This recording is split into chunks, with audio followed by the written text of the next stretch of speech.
kamera on noin nyt päällä ja mun puolesta nyt voidaan aloittaa. No niin.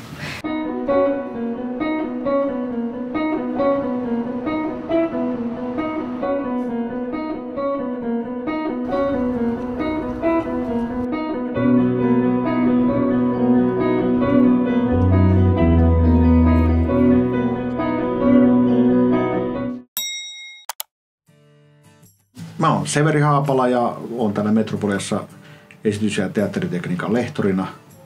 Ja tässä se esitys- ja teatteritekniikka tarkoittaa niin kuin valo, ääni, video, näyttämötekniikka ja meidän kaikenlaista tuotanto- ja turvallisuutta aika paljon kanssa.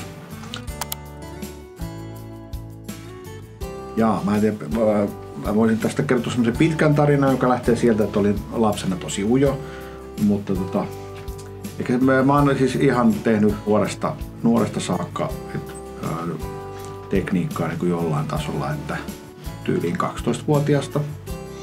Ja sitten mä oon tehnyt teatteria kaikissa mahdollisissa rooleissa. Ja nyt en puhu pelkästään näyttämänä olevista rooleista, vaan sitten mitä siellä on ollut. Hyvin monipuolinen ollut. Mä oon ollut freelancerina vuodesta 2001 lähtien.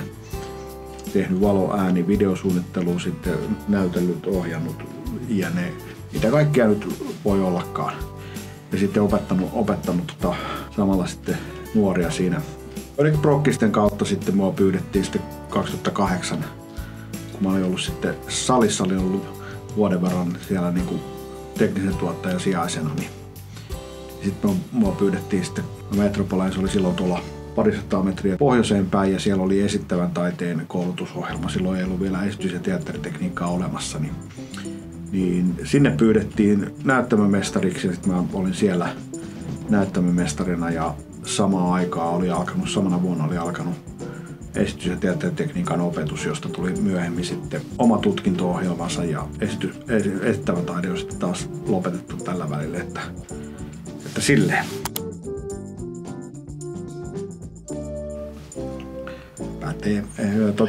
No, meillä on siis, jos ajatellaan mitä täällä opiskellaan, niin valotekniikkaa, videotekniikkaa, äänitekniikkaa, turvallisuutta, sitten teknistä tuottamista. Sitten on tämmöisiä yleissivistäviä aineita sen lisäksi, että ruotsi, englanti, äidinkieli on nimellä viestintä ja näin, mutta tähän tyyliin ja sitten on vähän on meillä esitystekniikan historiaa ja tämän tyyppisiä aiheita ja sitten vähän innovoidaan ja mitä kaikkea siihen nyt nykyään kuuluu. Sitten on paljon harjoitteluita ja tämän tyyppisiä asioita, mutta kaikki on eli hyvin monenlaista.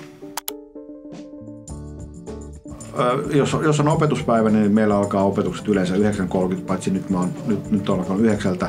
Mä oon tehnyt taas innovaatiokurssia opettanut tai 2 semmoista tässä nyt syksyn aikana, mutta se on yleensä, että aamupäiväopetusta, iltapäiväopetusta tai sitten näiden suunnittelua.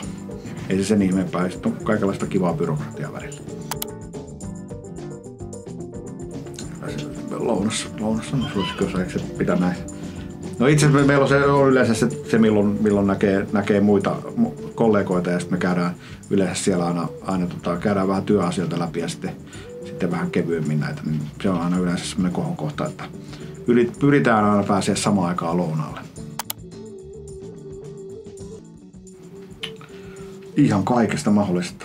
Mun mielestä ehkä paras on se, että käy tapahtumissa, taidenäyttelyissä, kaupungilla siellä sun täällä. Niin kaikkialta.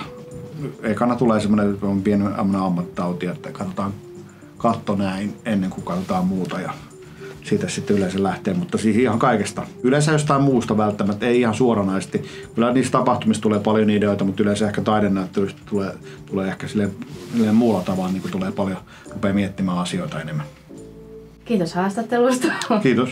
Saitteko kaiken, mitä halusitte? Se oli hyvä. Se on oikein hyvä. Joo. Kiitos.